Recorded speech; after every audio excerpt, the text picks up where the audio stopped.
सबसे पहले रेजिस्टेंस आप लोगों को बताइए। आर से डिनोट होता है और इसका एसआई यूनिट होता है ओम्स। रेजिस्टेंस डायरेक्टली प्रोपोर्शनल होता है लेंथ पे और इन्वर्सली प्रोपोर्शनल होता है एरिया पे। तो रेजिस्टेंस को एक साथ लिख सकते हैं rho R is equal to L by A या फिर directly proportional to L by A. इसको इक्वेट करने के लिए हम एक कांस्टेंट लगाते हैं जिसे हम रेसिस्टिविटी कहते हैं और फिर बन जाता है resistance is equal to rho L by A. ये रेसिस्टिविटी जो होती है वो ओम मीटर होती है। ये दिखाती है कि कितनी रेजिस्टेंस है किसी भी सब्सटेंस में, इलेक्ट्रिसिटी को रोकने के लिए कितनी ताकत है, उसे हम रेजिस्टेंस कहते हैं। रेजिस्टेंस का जो ऑपोजिट होता है उसे हम कहते हैं कंडक्टेंस। रेजिस्टेंस मतलब रुकावट, कंडक्टेंस मतलब ये फ्लो करने दे रहा है। रेजिस्टेंस जितनी ज्यादा होगी उतना अच्छा इंसुलेटर होगा, कंडक्टेंस जी जितनी ज्यादा होगी उतना अच्छा एक कंडक्टर होगा। तो जी इज इक्वल टू 1/r। तो r को हमने पूरा उल्टा कर दिया a अपॉन रो एल, और a अपॉन रो एल को हम कप्पा a बाई एल भी लिख सकते हैं। ये कप्पा जो है इसे हम कंडक्टिविटी कहते हैं और कप्पा जो होता है वो इन्वर्सली प्रोपोर्शनल होता है रेसिस्टिविटी के। तो कप्पा इज इक्वल टू 1/रो, ठीक है, छोटा k मान लो, तो इज इक्वल टू 1/रो। इसकी एसआई यूनिट होती है पर ओम पर मीटर। पर ओम को हम सीमेंस भी बोल सकते हैं, तो इसकी एसआई यूनिट सीमेंस पर मीटर भी हो सकती है। ये तो जनरल फॉर्मूले हैं, इनका कुछ ज़्यादा अभी यूज़ नहीं है। कंडक्टिविटी डिपेंड करती है टेम्परेचर पे, प्रेशर पे और मटेरियल के नेचर पे, किस मटेरियल से वो चीज़ बनी। करने से पहले हम बात करते हैं तीन चीज़ों के बारे में: कंडक्टर्स, सेमीकंडक्टर्स, इंसुलेटर्स। बोर्ड पे इसलिए नहीं लिखा क्योंकि ज़्यादा नहीं बात करनी, सिंपल है। कंडक्टर्स वो होते हैं जो इलेक्ट्रिसिटी को पास करने देते हैं, रेजिस्टेंस बहुत कम होती है, कंडक्टिविटी बहुत ज़्यादा होती है। इंसुलेटर्स वो होते हैं जिनकी रेजिस्टेंस बहुत ज़्यादा होती है, कंडक्टेंस बहुत कम होती है, और सेमीकंडक्टर्स मॉडरेट होते हैं। अब हमारे हैं सुपर कंडक्टर्स पे। बाय डेफिनेशन इनको बोला जाता है ये वो मटेरियल्स हैं जिनकी रेसिस्टिविटी जीरो होती है या कंडक्टिविटी इन्फिनिटी होती है। मतलब इसमें कोई रेसिस्टेंस नाम की कोई चीज़ ही नहीं है। I don't think this is accurately possible, हाँ, बट जीरो के आसपास जिसकी रेसिस्टिविटी होगी उसे हम सुपर कंडक्टर बोल सकते हैं। बात आती है conductivity of electrolytic solutions. Electrolytic मतलब आयनिक सॉल्यूशन, जैसे KCl, उसको जब ब्रेक करते हैं तो K पॉजिटिव और Cl नेगेटिव निकलता है। तो ये एक आयनिक सॉल्यूशन हो गया। किस किस चीज़ पे डिपेंड करता है? 5 चीज़ों पे डिपेंड करता है। सबसे पहले नेचर ऑफ इलेक्ट्रोलाइट, कौन सा आयन डाला है, कौन से आयनिक सॉल्यूशन, मतलब KCl डाला है, Na2SO4 डाला है, बहुत सारे आयनिक सॉल्यूशंस होते हैं, कौन सा डाला है। साइज आयंस का कितना बड़ा है डिपेंड करता है, उसकी वजह से कंडक्टिविटी होती है। कंसेंट्रेशन ऑफ इलेक्ट्रोलाइट, इलेक्ट्रोलाइट कितना डाला है ये भी डिपेंड करता है। अगर कम इलेक्ट्रोलाइट डालोगे तो कम कंडक्टिविटी होगी, ज़्यादा डालोगे तो ज़्यादा होगी। नेचर ऑफ सॉल्वेंट, किस चीज़ के अंदर डाला है। ऐसा ना हो कि आयंस डाले तो हैं बट वो अंदर जाके घुल ही ना पाए, टूट ही ना पाए, ब्रेक डाउन ही ना हो पाए, जिसे हम कहते हैं डिसोसिएशन ही ना हो पाए। और टेम्परेचर, टेम्परेचर का तो सीधी बात है, कुछ भी डाला हो, टेम्परेचर अगर आप बढ़ाओगे तो कंडक्टिविटी बढ़ती ही बढ़ती है। अब हम आते हैं सेल कांस्टेंट पे, G*। बुक में ना बहुत सारी ऐसी चीज़ें हैं जो कि ज़रूरत नहीं है पर दे रखी हैं, कोई मतलब नहीं है। तो मैं डायरेक्टली बहुत शॉर्ट में यहाँ तक लेके आया हूँ क्योंकि बुक में 2 पेजेस है इसके और उसमें से एक भी चीज़ काम की नहीं है। तो you don't have to read it till this, okay. तो डायरेक्टली फॉर्मूला है सेल कांस्टेंट G* जो होता है वो L/A या फिर रेसिस्टेंस इनटू कंडक्टिविटी के बराबर होता है। अगर इस फॉर्मूले के देखा जाए तो conductivity kappa G* by R के बराबर होती है। सिंपल फॉर्मूला है। अगली चीज जो आती है वो होती है मोलर कंडक्टिविटी। मोलर कंडक्टिविटी होती है कंडक्टिविटी अपॉन मोलर कंसेंट्रेशन, मतलब मोलैरिटी। कंडक्टिविटी अपॉन मोलैरिटी को मोलर कंडक्टिविटी कहते हैं। यहाँ पे C लिखा है क्योंकि ये कंसेंट्रेशन है, तो मोलैरिटी ही कंसेंट्रेशन होती है। Molar conductivity is equal to conductivity upon concentration. ऐसे ही एग्जाम्पल दे रखा है, एग्जाम्पल नंबर 3.4, और उसमें बोल रखा है कि रेसिस्टेंस दे रखी है एक सेल की जिसकी जो मोलैरिटी है वो है 0.1, इसके अलावा रेसिस्टेंस है 100 उसकी, उसी सेल की, और उसकी कंडक्टिविटी जो है वो है 1.29। बोला है कि आपको उसी सेल, सेम टाइप का सेल है बट मोलैरिटी अब 0.1 की जगह 0.02 हो गई, रेसिस्टेंस चेंज हो गई, 520 हो गई, पहले 100 थी। एक तो उसका कप्पा निकालो, कंडक्टिविटी निकालो, और दूसरा मोलर कंडक्टिविटी निकालो। 2 चीज़ें निकालने को बोला है, कप्पा 2 और मोलर कंडक्टिविटी। तो सबसे पहले हम क्या करेंगे, कप्पा 2 निकालने के लिए इस फॉर्मूले में डालेंगे, पर इस फॉर्मूले के लिए जी स्टार चाहिए जो कि हमारा सेल कांस्टेंट है। तो सबसे पहले सेल कांस्टेंट निकालेंगे फर्स्ट सेल का। R1 है 100, R2 है 1.29, आंसर आएगा 129। ठीक है, इसकी यूनिट जो है वो होती है पर सेंटीमीटर, तो वो बात की बात है। फिर हम निकालेंगे इसी से अपना मोलर, पर सेंटीमीटर नहीं पर मीटर है ये, इसी से निकालेंगे हम कप्पा 2। K2 क्या होगा, सेल कांस्टेंट तो स्टार वही रहता है अपॉन R2, 129 अपॉन 520, और हमारा आंसर आ जाएगा 0.248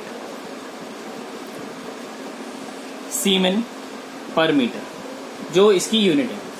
ये अब निकालेंगे, ये आ गया हमारा कप्पा 2। अब हम निकालेंगे मोलर कंडक्टिविटी, जिसके लिए हमारे पास कप्पा भी है, कप्पा 2 ये रहा, और कंसेंट्रेशन भी है जो कि 0.02 है।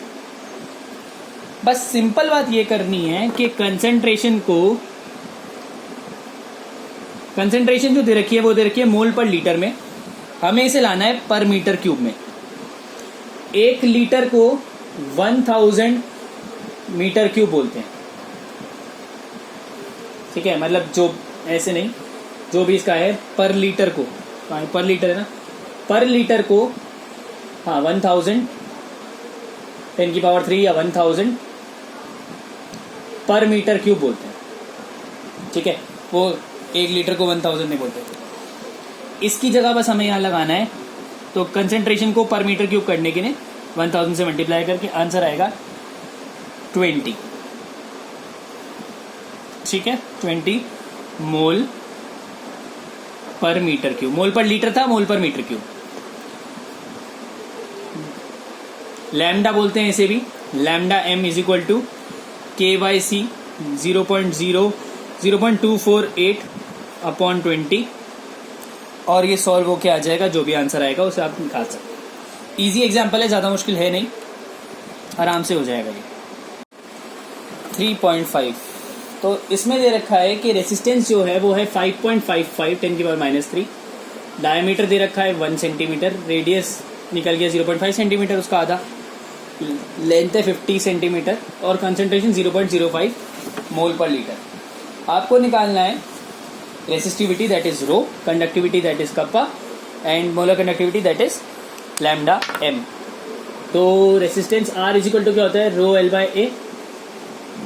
रो क्या बन जाएगा, RA/L। R की वैल्यू पुट करेंगे, A है एरिया, πr² लगाएंगे, सेंटीमीटर में ही छोड़ देना, और तीसरी चीज़ है L। इसको पाई, R की वैल्यू 0.5 का सेंटीमीटर का स्क्वायर करेंगे, और L है 50, मल्टीप्लाई करेंगे, सॉल्व करेंगे, आप रो निकाल लेंगे अपने आप। इसके बाद आप निकालेंगे कप्पा, जो कि है 1/रो के बराबर। तो जो भी रो की वैल्यू है वो उसका इन्वर्सली प्रोपोर्शनल जो है वो कप्पा है, 1/, में डिवाइड कर देंगे, और सबसे लास्ट में आएगा आपका मोलर कंडक्टिविटी। कप्पा आपने निकाल लिया, मोलर कंडक्टिविटी होता है K/C, क्योंकि C पर लीटर में हमें करना है क्योंकि सब सेंटीमीटर में दे रखा है, तो हम इसे क्या करेंगे, नीचे से ऊपर से 10⁻³ से मल्टीप्लाई। वैसे तो C इसको ऐसे लिख सकते हैं, ये K/C इंटू 10⁻³, ये माइनस का 3 ऊपर जाके प्लस का 3, K की वैल्यू निकालेंगे, सीधा सॉल्व। कुछ भी और नहीं करना, अपने NCERT एग्जाम्पल को देखने की जरूरत नहीं है, तीनों फॉर्मूले रखे हैं, पुट करो, सॉल्व करो, आंसर सब सेंटीमीटर में निकलेगा। Conductivity decreases with decrease in concentration. तो जितना कंसेंट्रेशन किसी भी सॉल्यूशन के अंदर इलेक्ट्रोलाइट का कम होगा, उतनी कंडक्टिविटी कम हो जाएगी। बट मोलर कंडक्टिविटी इंक्रीज करती है डिक्रीज इन कंसेंट्रेशन से। आपको फॉर्मूला तो पता ही है कि lambda m is equal to K/C, तो जितना कंसेंट्रेशन कम होगी उतनी मोलर कंडक्टिविटी बढ़ती जाएगी। ये तो सिंपल पॉइंट्स हैं। जब भी कंसेंट्रेशन 0 के पास आती है, when concentration approaches 0, molar conductivity को हम मोलर कंडक्टिविटी ना बोल के इसके ऊपर नॉट लगा देते हैं और बोल देते हैं लिमिटिंग मोलर कंडक्टिविटी, जब भी कंसेंट्रेशन 0 के पास आती है। अब यहाँ पे हम बात करते हैं 2 टाइप के इलेक्ट्रोलाइट्स के बारे में, एक स्ट्रॉन्ग इलेक्ट्रोलाइट्स और एक वीक इलेक्ट्रोलाइट्स। स्ट्रॉन्ग इलेक्ट्रोलाइट्स वो होते हैं जो कि वेंटॉ फैक्टर में भी आपको मैंने बताया था, जिनकी पानी में जाके या सॉल्यूशन में जाके ब्रेक डाउन डिसोसिएशन पूरी तरह से हो जाती है। इनका अल्फा जो होता है वो 1 के बराबर होता है और फिर वैसे ही ये पूरे के पूरे टूट जाते हैं। एग्जाम्पल है KCl का। वीक इलेक्ट्रोलाइट्स वो होते हैं जो बहुत कम टूटते हैं, सिर्फ 5 से 10% ही ये डिसोसिएट हो पाते हैं, बाकी सारे ये ऐसे कैसे जुड़े रहते हैं, डिसोसिएट नहीं होते, तो इन्हें हम वीक इलेक्ट्रोलाइट्स कहते हैं। स्ट्रॉन्ग इलेक्ट्रोलाइट्स के लिए एक फॉर्मूला है या जनरल एक इक्वेशन है इसकी कर्व की, जो कि है molar conductivity is equal to limiting molar conductivity minus A which is a constant, mostly A same रहता है सबके लिए, और A into root C. Root C is concentration का रूट, ठीक है। वीक इलेक्ट्रोलाइट्स के लिए ये फॉर्मूला नहीं होता। वीक इलेक्ट्रोलाइट्स के लिए जैसे कि CH3COOH अल्फा का फॉर्मूला होता है molar conductivity upon limiting molar conductivity. ये वाला formula KA is equal to C alpha square upon 1 minus alpha, ये हमने पहले भी थोड़े दिन पहले भी यूज करा था, तो वही फॉर्मूला है। और इसी में अगर अल्फा की वैल्यू इन दोनों की जगह सब्सटीट्यूट करके ये वाली लगा दूं तो ये बन जाता है C मोलर कंडक्टिविटी का square upon limiting molar conductivity bracket open limited molar conductivity minus molar conductivity. तो ये कांस्टेंट है एसिड के लिए, और ये तो डिसोसिएशन है, डिग्री ऑफ डिसोसिएशन। ये सिर्फ वीक एसिड्स के लिए, स्ट्रॉन्ग एसिड के लिए सिंपल फॉर्मूला है। ये ग्राफ बहुत बार आता है। It is a graph between molar conductivity and concentration का स्क्वायर रूट। याद रखें, जितने भी स्ट्रॉन्ग इलेक्ट्रोलाइट्स हैं जैसे कि KCl, उनका ग्राफ इस तरह से जाता है, और जितने भी वीक इलेक्ट्रोलाइट्स हैं उनका ग्राफ इस तरह से जाता है। ये दोनों जो ग्राफ्स हैं ये सीधा सीधा एक नंबर में आ जाता है। आपको दोनों ग्राफ बना देते थे और इसके आगे लिख देते A, इसके आगे लिख देते B। बोले इन दोनों में से स्ट्रॉन्ग इलेक्ट्रोलाइट कौन सा है, तो आपको ग्राफ से पहचानना कैसे है, आप सिंपल जो नीचे वाला कर्व जा रहा है उसे हम A बोलेंगे, ठीक है, और जो ऐसे जा रहा है उसे B बोलेंगे। बस इतना याद रखना है, इसमें और कुछ ज़्यादा याद करने का है नहीं। कोलरॉश लॉ या जो भी इसको बोलते हैं, ये होता है, ये कहता है, सिंपल है कि limiting molar conductivity can be represented as the sum of individual concentrations of anions and cations of an electrolyte. Hindi में बात करें तो एक इलेक्ट्रोलाइट के अंदर जितने भी एनायंस और कैटायंस होते हैं उनकी अगर मोलर कंडक्टिविटी को ऐड कर दो तो वो टोटल लिमिटिंग मोलर कंडक्टिविटी हो जाती है। एग्जाम्पल के तौर पे समझ लो, लिमिटिंग मोलर कंडक्टिविटी NaCl की जो होगी, मतलब लैम्डा नॉट M NaCl का जो होगा वो होगा equal to lambda naught Na का और लैम्डा नॉट Cl का। इसका और इसका जब ऐड करेंगे तो लिमिटिंग मोलर कंडक्टिविटी पूरे इलेक्ट्रोलाइट की आ जाएगी। इसी पे बुक में एक एग्जाम्पल दे रखा है, एग्जाम्पल नंबर 3.7, जिसमें बोला लिमिटिंग मोलर कंडक्टिविटी निकालो CaCl2 की और MgSO4 की। ये टेबल में दे रखा है तो मैंने आपको यही निकाल दिया है। Ca2 पॉजिटिव की है, Cl नेगेटिव की है, Mg की है और SO4 जो जो आयन्स है सबकी निकाल दी। तो निकाल के देखते हैं। सबसे पहले निकालते हैं CaCl2 की। CaCl2 एक तो बना होगा Ca2 पॉजिटिव से और 2 Cl नेगेटिव से। अब ये 2 कैसे आए, क्योंकि जब CaCl2 ब्रेक करता है तो इस तरह से ब्रेक करता है कि Ca2 पॉजिटिव एक साइड होता है और 2 Cl नेगेटिव एक साथ होते हैं, तो 2 से मल्टीप्लाई करना है। इसकी वैल्यू है 119 प्लस 2 इंटू इसकी वैल्यू है 76.3। सॉल्व करेंगे आ जाएगा 119 प्लस ये ऐड करें 6.2152, ऐड करेंगे 0.617 271, आपकी टोटल लिमिटिंग मोलर कंडक्टिविटी आ गई। सेम आप MgSO4 का निकाल सकते हैं। इसमें डायरेक्टली ऐड करना है 106 एंड 166। क्यों? क्योंकि एक ही है, डायरेक्ट ऐड करोगे आंसर आएगा 266। अगला जो कोरलॉश लॉ में ही आगे जो चीज़ है वो है कि limiting molar conductivity KBr minus limiting molar conductivity NaBr की इक्वल है KCl माइनस NaCl के। अब यहाँ पे अगर हम कॉमन देखें तो इन दोनों साइड पे कॉमन Br है, इन दोनों साइड पे कॉमन Cl है, बट इधर Br अगर हटा दे तो क्या बचा K माइनस Na, Cl अगर हटा दे तो क्या बचा K माइनस Na। इसका मतलब कुछ इस तरह से हो रहा है कि Br से तो Br हट जा रहा है, Cl से Cl हट जा रहा है, इधर भी K माइनस Na बच रहा है, इधर भी K माइनस Na ही बच रहा है। ठीक है, तो आप ऐसे लिख सकते हैं। एक और तरीका है, मतलब दूसरा तरीका जो है यहाँ पे NaBr minus NaCl KBr minus KCl। इधर भी Na को काट रहा है, K को काट रहा है, बचा क्या? Br minus Cl, Br minus Cl। इसको भी करने के लिए इन्होंने एक एग्जाम्पल दे रखा है, एग्जाम्पल नंबर 3.8, जिसमें NaCl की लिमिटिंग मोलर कंडक्टिविटी दे रखी है, HCl की दे रखी है, NaAC की दे रखी है। आपको निकालनी है HAC की लिमिटिंग मोलर कंडक्टिविटी। अब HAC की लिमिटिंग मोलर कंडक्टिविटी क्या होती है? HAC की लिमिटिंग मोलर कंडक्टिविटी पिछले वाले एग्जाम्पल के हिसाब से H पॉजिटिव और AC नेगेटिव की होनी चाहिए, बट जी ना यहाँ H पॉजिटिव की दे रखी है ना HC नेगेटिव की दे रखी है। तो आपको तिगड़म लगानी है, क्या क्या? HAC हमारे पास क्या क्या चीजें हैं? एक तो Na है, एक Cl है, H है और AC है। हमें Na से Na काटना है, Cl से Cl काटना है। H पॉजिटिव में आना चाहिए, AC नेगेटिव में आना चाहिए, नहीं AC भी पॉजिटिव में आना चाहिए, प्लस का है ना, ये दोनों, ये भी प्लस में आना चाहिए, ये भी प्लस में आना चाहिए, ये दोनों काटने हैं एक दूसरे से। तो क्या हम इसे इस तरह से लिख सकते हैं कि पहले लिख दें HCl की, ठीक है, उसमें ऐड कर दें तो H आ गया अपने पास, ये रहा। अब AC वाला कौन सा टर्म है? ये NaAC वाला, NaAC, ठीक है, ये दोनों आ गए पॉजिटिव में। माइनस के बाद इधर लिख रहा हूं मैं NaCl। तो क्या होगा इस Cl से, क्योंकि ये माइनस हो रहा है, ये Cl कट जाएगा, ये Na से ये Na कट जाएगा, बचा क्या? H और AC जो हमें ऊपर चाहिए।